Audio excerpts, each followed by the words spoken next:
All right, guys. Good afternoon. Hope everybody's still staying safe. Trying to stop, try to be sane a little bit. We're gonna continue on taking some of the requests. Quite a few people had some requests in terms of topics for the president, some of the presidential history and things like that. So we're gonna break it up into 2 weeks. The first week, what we're gonna do today, is gonna be on the president's history. uh, what the founding fathers wanted, some of the most influential presidents in terms of expanding the power of the presidency. And then next week, we'll get into some of the informal powers, the formal powers of the president, how the president does his job, some of his helpers as well. All right. So, the presidency. Um, Number one, one of the things that makes the American presidency made it so unique in in the 1790 was that it's a transfer of power. Back in the late 1700s, you're talking about the major powers in the world, your Great Britain's, France, Portugal, Spain. These are all ruled by monarchies, where you had an absolute king or queen who ruled for their entire life, and then it passed on to their successor, whether it be their child, nephew, son, daughter, wife, whatever. In America, we have a transfer of power where uh, different parties exist. So what happened in 2016, where you had Democratic President Barack Obama peacefully transferred to a Republican president in Donald Trump. And just about every 8 years or so, we have a transfer of power from one party to another, from one side of the political spectrum to the other. All right. So the expectations of the president. All right, are they realistic? Yes and no. The expectations are to ensure peace, prosperity, and security. Um, but as it's written in the Constitution, not really realistic. The president wasn't given too much power.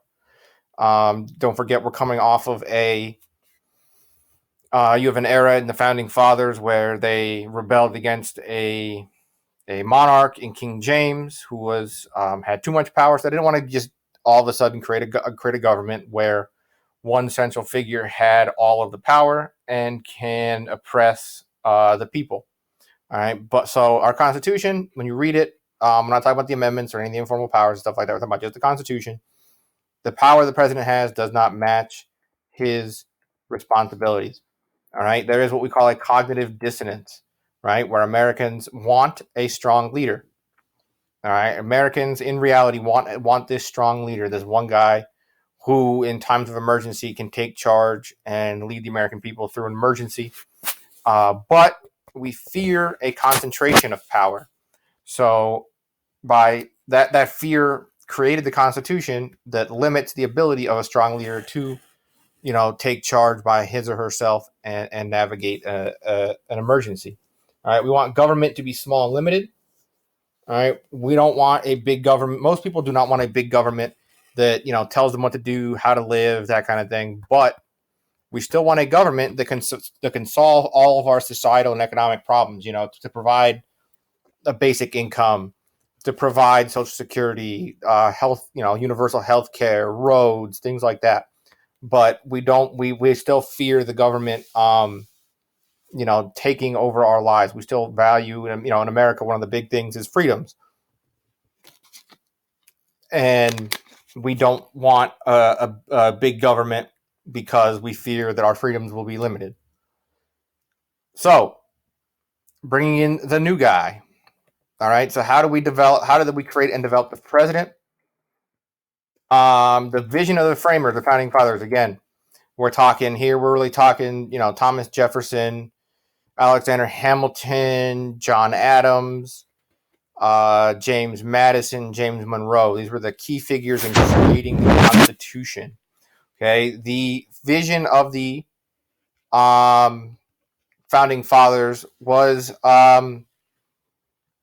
really they looked at George Washington. You're coming off of the failure of the Articles of Confederation, which we studied at the beginning of the year. The Articles of Confederation were an absolute failure. There was no, the federal government did, there was no executive, there was no president. It was just a legislative branch of 13 people in the legislature, and each state got a vote. But each state was really, like a small independent country in and of itself, with little to hold it together. Okay, so the question was, do we create an oligarchy or not?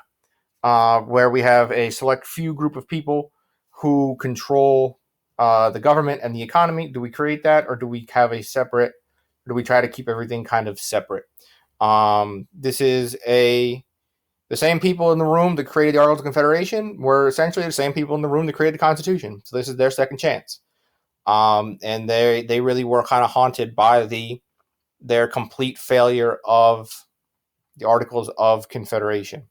And don't forget that they were not authorized to create a constitution. They were simply at the Constitutional Convention to amend or change, make some small tweaks and changes to the Articles of Confederation.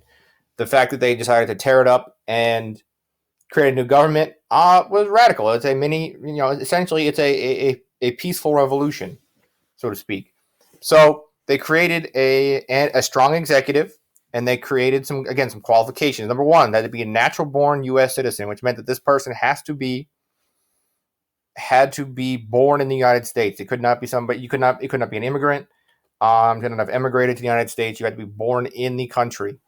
You had to be 35, and again, we're talking 1790s. So this is relatively old. People didn't live to be 80, 70, 80 years old.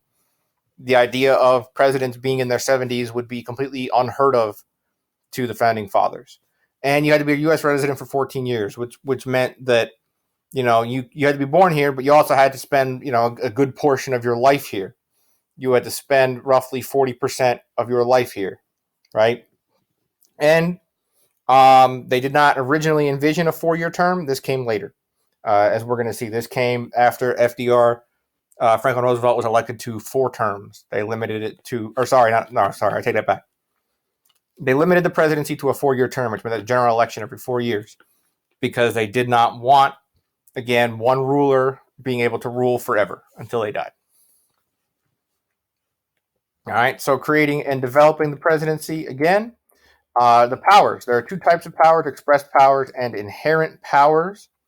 The express powers are the powers that are in the Constitution. Again, things like chief diplomat, the head of state, the commander-in-chief, the head of the army. And then there are inherent powers, the powers that the president gets simply because he is the one in charge of the country. He is the, for lack of a better term, the supreme leader of the country. So he is the representative of America, and he can act as America's representative to other countries and kind of set the tone and the agenda of the country. In order to check the president's power, they created the impeachment process, where the House and the Senate both have roles. It requires a 2/3 vote in both houses in order to remove the president. And only 2 presidents have ever been successfully impeached, neither of whom have been removed from office. The 2 that were impeached were Andrew Johnson and Bill Clinton. They were not removed from office. Donald Trump also was impeached. 3 presidents. I always forget about Donald Trump since all the chaos that has happened in these 4 years. But there have been 3 presidents who have been impeached. None of them have been removed from office. Okay. Nixon, through the whole Watergate scandal, Nixon was never impeached because he resigned before they could have the vote. Essentially, they had all the evidence against him. He knew he was caught. He knew he was about to get removed and impeached. And he cut a deal with his vice president, Gerald Ford, saying that if he resigned before the impeachment process, that Ford would pardon him and he wouldn't be prosecuted for any of his crimes in the Watergate scandal. All right. So we're going to go through some of these early administrations now. I cherry-picked a few presidential administrations, but just based on importance, on precedent that they set, things like that. All right, so obviously the first and arguably most important president is George Washington, because he is, quote unquote, Mr. President, right? Everything that the president is more or less started with Washington. Washington was the guy. He presided over. He led the Constitutional Convention. They nominated him to be the head of the Constitutional Convention, and really, him sitting at the front of the room gave them a model of what type of person they envisioned holding this office. His accomplishments: number one, he put down the Whiskey Rebellion. This was an uprising in Western Pennsylvania, centered around Pittsburgh, where the federal government put a tax on corn.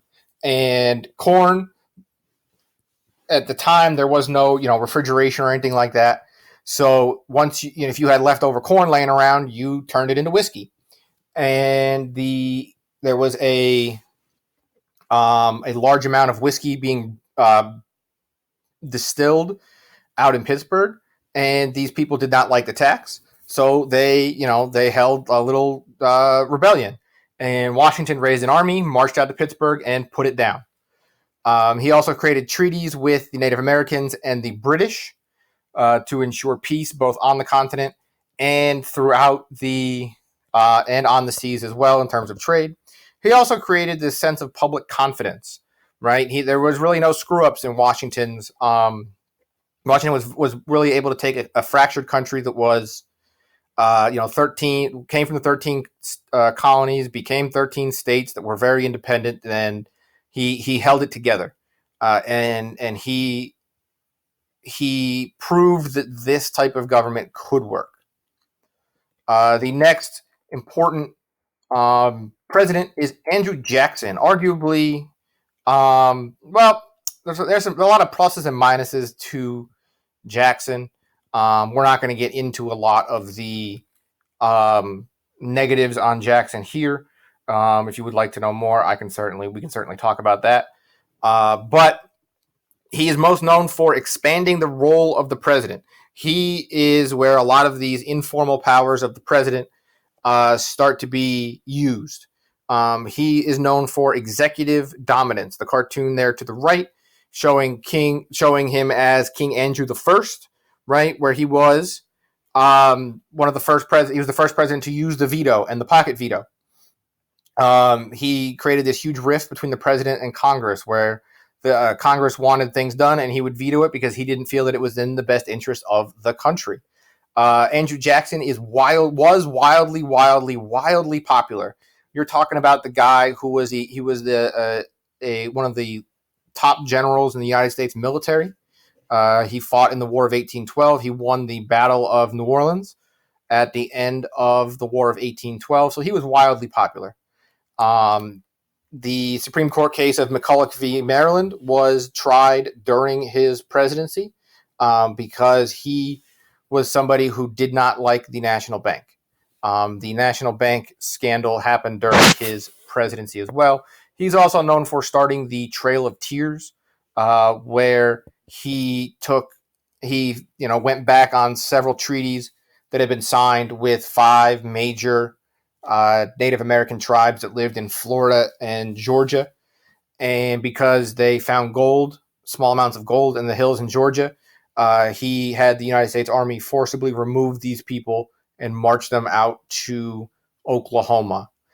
He also took on the Supreme Court by saying that the Supreme Court can make decisions, but he is the executive, right? He's the chief executive. It is up to him to execute the laws. And if he doesn't feel like executing one of their decisions, then what good is that decision? So he really concentrated power, took a lot of power away from the Supreme Court and Congress, and kept that inside in the executive branch. So we're going to skip ahead to Abraham Lincoln. Abraham Lincoln did quite a few things. Successfully won the Civil War. He was both the cause of many of these states leaving the Union, but he also won the Civil War. He also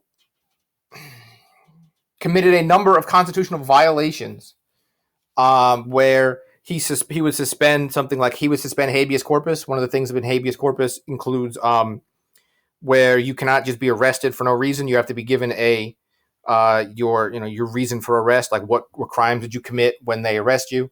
Where he would suspend habeas corpus to keep Maryland in the Union, where he arrested the members of the Maryland General Assembly before they could get together and vote to leave the Union.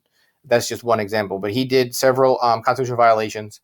But he is another in the George Washington, Andrew Jackson mold, where he, I am Mr. President, I am the president, and I'm going to guide the country in directions that I see that I think the country needs to go in. The next one was Teddy Roosevelt, who was pictured there on the right. Teddy Roosevelt was also wildly popular. He became president after the Spanish-American War, where he led his band of Rough Riders in the successful Battle of San Juan Hill, and helped to conquer Cuba. So he comes back to America as a war hero.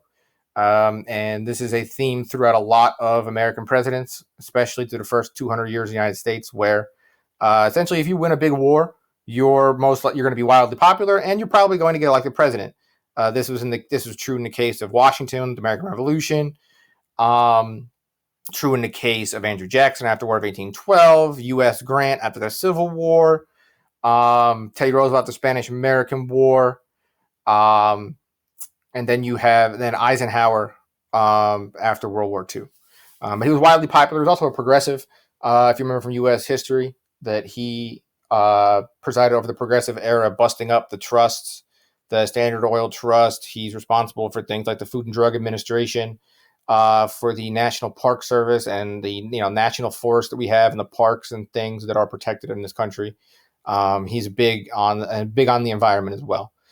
He created the slogan "Speak softly but carry a big stick," where he didn't necessarily brag about and tell everybody that I'm the president, I'm the best, but he was able to back it up. Right? He wasn't the loudest talker in the room, but he, if he said something, he would use the power to back it up, and this was through what he called his bully pulpit, right, where he was one of the first presidents to go and actually speak to the press. He created the White House press corps, where the newspaper reporters and things, where he would give a semi-regular briefing to the press. He also created this stewardship theory, where the president is the steward. He is basically the caretaker of America, and he is going to move the country in the directions that he feels the country should be moving in. Then we're going to jump on to Woodrow Wilson. Woodrow Wilson was also a progressive. He created several laws to protect workers and children.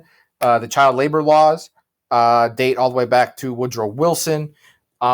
He was a big supporter of unions as well, to protect American workers. Back then, most Americans worked in some sort of an industry, whether it was meat packing, steel mills, coal mines, things like that. They were wildly dangerous. So he put in a lot of national laws to protect the average American worker. He's also known for his international affairs, the Treaty of Versailles, which ended up being a colossal failure. But his points of peace and his League of Nations and things. He was a big dreamer in terms of international affairs. He was also wildly racist.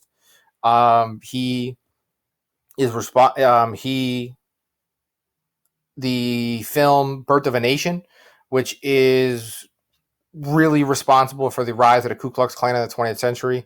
That was shown in a private screening at the White House because Wilson wanted it to be so. He wanted to see it. The things like the Klan members wearing the white robes and the white hoods and burning the crosses and things like that. That was all kind of started in the Birth of a Nation movie. And Wilson also passed several rather discriminatory racist laws as well. Now we're going to jump ahead to FDR. FDR is responsible for the New Deal, which we've talked about a lot this year. I know you talked a lot about it in U.S. history as well. This includes the Social Security, the same thing that we get right now.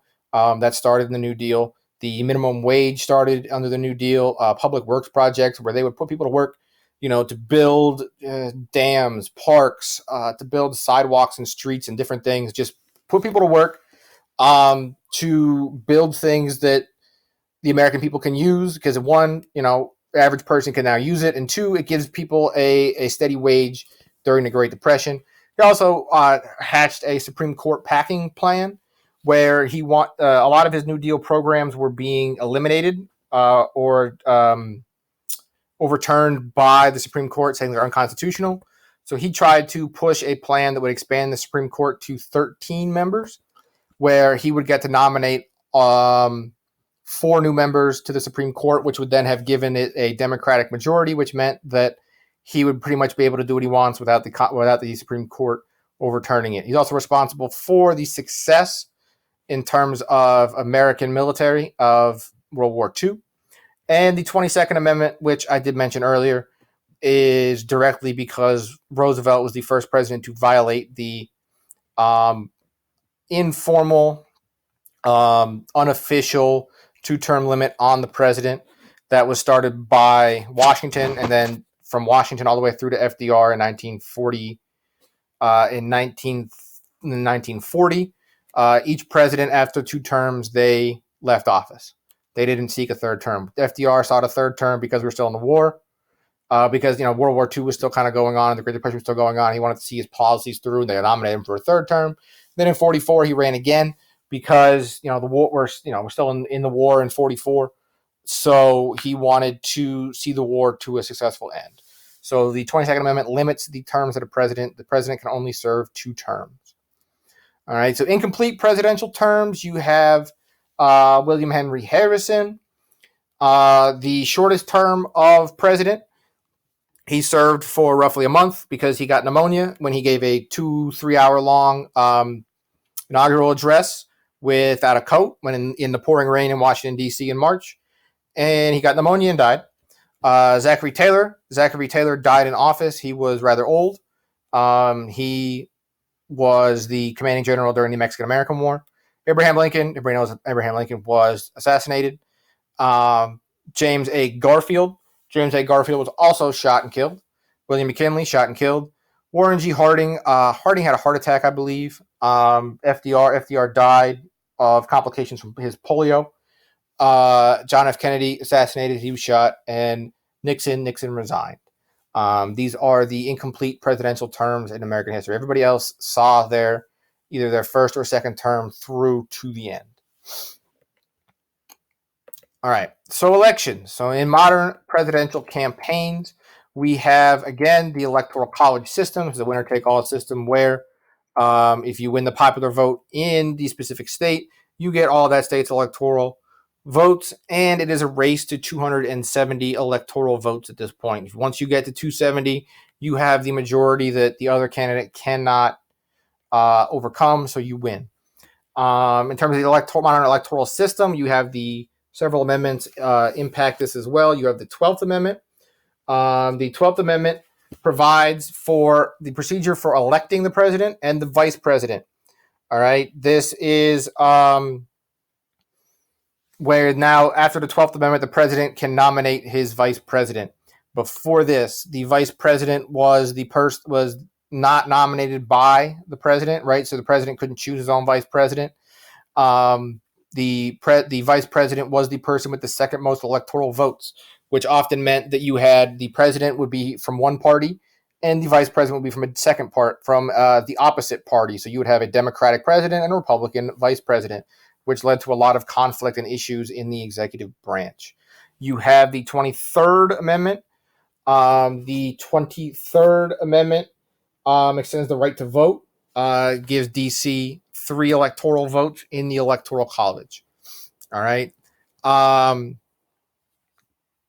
of the modern things that we see a lot in the modern presidential campaigns is that one of the unofficial requirements of being president is that you have served as a governor at some point.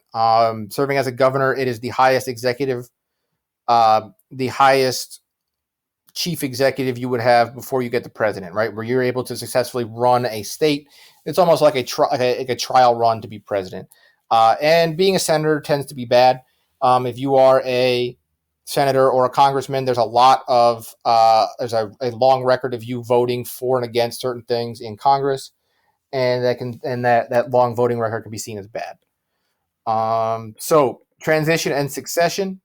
In terms of the transition and succession plan, all right, you have the 20th Amendment, which ended the lame duck, diminished the lame duck period. So before this, you had the president wasn't sworn into office until March 4th. So you had the election in November, and then you had almost 5 whole months until the new president took over. And the president that was still in power at the time, Congress really wouldn't listen to him because he had been overridden by the people, and it really wasn't a very good situation. 20th Amendment ended that. It bumped up the inauguration to January the 20th. Generally, every president gets a honeymoon period, what they call it, roughly about 100 days, where he is sworn after his inauguration, where he is seen as having a lot of influence, a lot of popularity. That he can. That this first 100 days is very important for getting the president's agenda kind of started. If you have a successful first 100 days, oftentimes the rest of your term in office, it's very successful. You can get a lot of stuff done. If the first 100 days is rather rough, that you're getting a lot of infighting from Congress or not popular in terms of the people, the rest of your term will be very hard for you to pass legislation. Campaign promises tend to turn into what we call mandates, right? So if you get elected on the promise that that you're going to, let's say, create universal health care, that generally becomes like the people voted for you because they want universal health care, which you can then claim as a mandate saying, look, we're passing universal health care because the people voted for me to pass this through. The Presidential Succession Act of 1947, that is where the succession plan in case of the president passing away is put into effect, where it goes from the president to the vice president to the Speaker of the House to the president pro tem of the Senate, and so on and so forth. And the last one that we're going to do today, the 25th Amendment, that deals with presidential succession and disability. So every year the president has to undergo a physical, which includes an exam that requires him to be put under anesthesia. So the president can voluntarily give up the power of the president to the vice president. He can voluntarily step down. The vice president, it also states that the vice president is no longer just the vice president. And if the president, let's say the president passes away, the vice president is not just simply the vice president executing the office of the president. He is sworn in as a brand new president. All right, he will serve out the rest of that term, but he is the president, and that vice president can then that vice president who becomes president can then appoint his own vice president, who is then has to be confirmed by a majority of the Senate and the House of Representatives. So that is the transition, succession, and continuity plan of the history of the presidency. If you have any questions on this, please let me know. Just shoot me an email, and I can give you some more information on anything you might be either confused or curious about.